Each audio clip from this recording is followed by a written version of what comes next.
We have them under the cosh from quite an early stage. I don't think at any point we ever had to take a very kind of lazy approach to teaching them.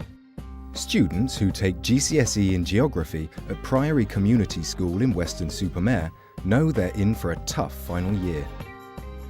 It's really important that they get into the habit of coming to revision classes as early as possible, and usually we start our year 10s just after the year 11s have finished. So, students, depending on their target grade, are offered breakfast revision clubs, after-school sessions, and some one-to-one mentoring. This year we had a mixture of sessions. We had mentoring sessions for students that we were worried would fall way below their target grade. And the ones also that we feel could make the biggest jump. Yeah, my mum gave me a lift, yeah. So before school we have a session C to B, and after school we have a session which is kind of B to A star boundary.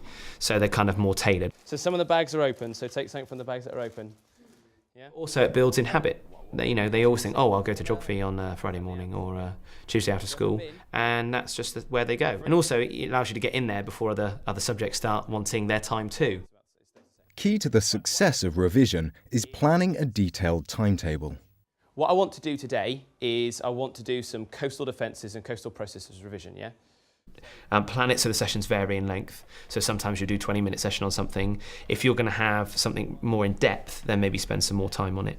But I would definitely say timetabling it's a really good way of doing it, and pushing it in within the lessons and getting the kids to commit to it. In 20 minutes time, you have to have filled the sheet in front of you. And also informing parents. So I always send home letters titled something for the fridge door. Come up to here. Planning the subject matter is also important for a successful outcome. The way that I look at it is a bit like, like a maths book. If you go to right to the end of the maths book, the questions are the hardest, and that's what the way we're going to look at it this year is focusing on the hardest skills first and then work our way back to the simple stuff later on.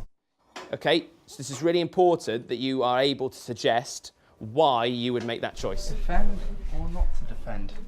That is the question. Students find evaluative skills very difficult, and regardless of whether it's about coastal defences or whatever it is that we're studying, students really find it difficult to be able to say why they've chosen what they've chosen. It's really important that you assess. Okay, it's a high-level skill, so it's really important that you say, I would choose this, and then you need to say why.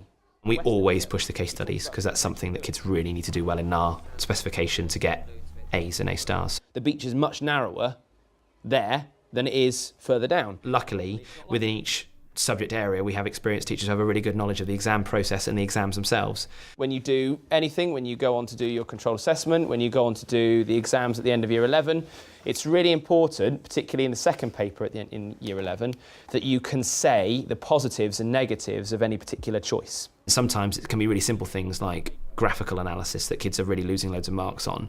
Sometimes it can be failing to understand how to answer questions, whether describe or explain questions.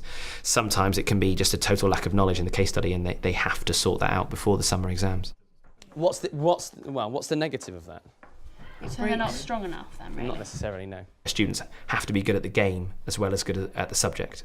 And I think if they're not suitably tooled up on the rules, then no matter how clever they are, they'll never be able to access the mark scheme in the way that we would like. The effort put into these long-term revision sessions is paying off for both the students and the school. The geography department has the highest results of any academic subject at Priory, excluding BTECs. So last year our results were about 87% A star to C, so we have a massive impact on the students. Bye. Seriously, if you are struggling, you may want to come find me over here and we can have a quick chat about the things you're worried about.